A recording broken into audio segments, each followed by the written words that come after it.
রাতের বেলা ক্ষতি আছে, একটু ভালো করে শোনেন, আমি 5 থেকে 10 মিনিটের মধ্যে শেষ করে দেবো ইনশাআল্লাহ। রাতের বেলা কিছু ক্ষতি আছে। আপনাদের বাচ্চাদেরকে কখনো সন্ধ্যার পরে বাইরে যেতে দিবেন না।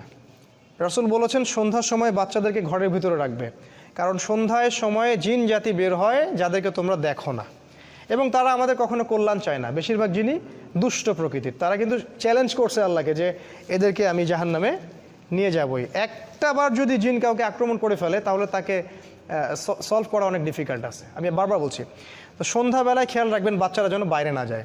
আর এখানে এই সূরা রাতের কথা আসছে। গভীর রাতে রাসূল সাল্লাল্লাহু আলাইহি ওয়াসাল্লাম বাইরে ঘোরাফেরা করতে নিষেধ করছেন।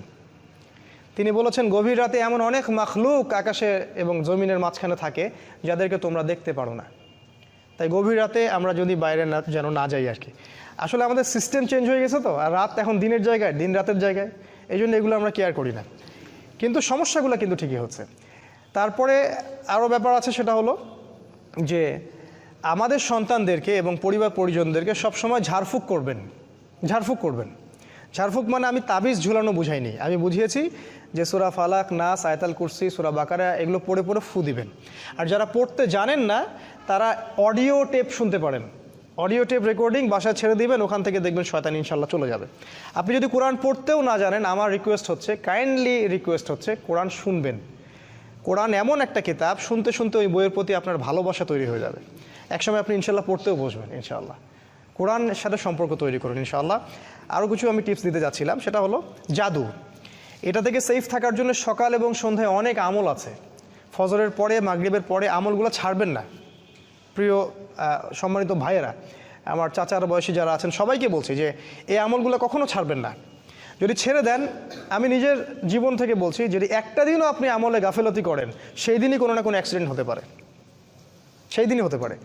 সো সকালে সন্ধ্যায় যে জিকির আজগারগুলো আছে সেগুলো দিকে একটু বেশি শক্তিশালী হতে হবে। যেমন কমন কিছু, আয়াতুল কুরসি আছে, সূরা বাকারার শেষ 2 আয়াত আছে, সূরা হাশরের শেষ 3 আয়াত আছে না, তারপরে ওই যে তাসবিহ তাহলিল আছে, সুবহানাল্লাহ, আলহামদুলিল্লাহ।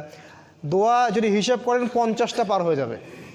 আমি কিছু দোয়ার বইয়ের নামও সাজেস্ট করছি, যেমন আইনে রসুল একটা দোয়ার বই আছে, অথবা হিসনুল মুসলিম, সবচেয়ে বেস্ট একটা দোয়ার বই হিসনুল মুসলিম কিনতে পারেন। হানাফি মাযহাবের একটা অনেক ভালো বই আছে, সেটা হলো হিসনে হাসিন, সেই বইটা আমার বাসাতেও আছে, ওইটাও ফলো করতে পারেন।